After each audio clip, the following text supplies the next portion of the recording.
this week's history video, I'd like to talk about how Obama used the economic crisis he inherited when he became president to promote socialism in the United States.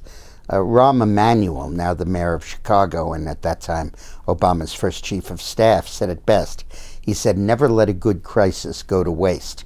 And Obama sure didn't. He used that crisis to promote socialism and fundamentally to transform the United States in very important ways.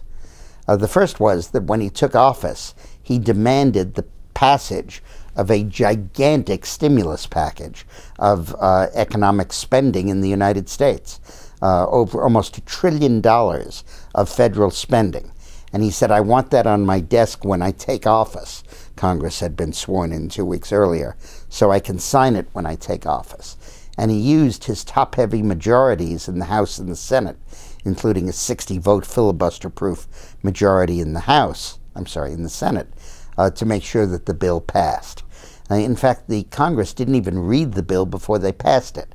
They just jammed every last pork barrel public works project that had been kicking around in the United States for decades into that bill. And to give you an idea of the enormity of that bill, the magnitude of the bill, the previous stimulus that Bill Clinton advocated when he took office in the teeth of a recession was $27 billion. This one was $900 billion, almost $1 trillion. And of course, the end result of it was negligible.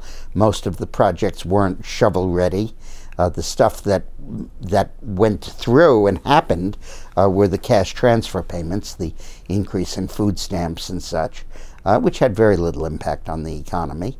And the public works projects, which could have had an impact, were delayed over a 2- and 3-year period and didn't amount to much.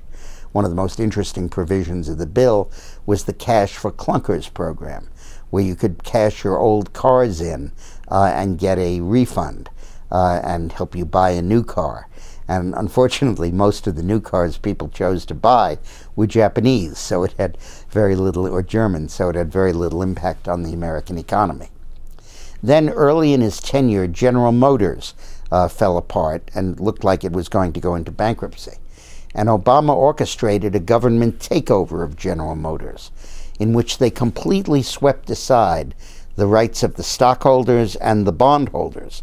The people who had lent GM money in the past were basically told to take a hike, and the union wages and pensions were protected, but nothing else was protected. And in the course of doing that, he gave no thought to the fact that 3/4 of GM's production was overseas, and it continued to be even when it was being run by the federal government. Obama also proposed Obamacare at that point, the takeover of the healthcare system in the United States, and wrapped it around his contention that this was essential for the economy to recover, and put it in part of his stimulus package and rammed it through.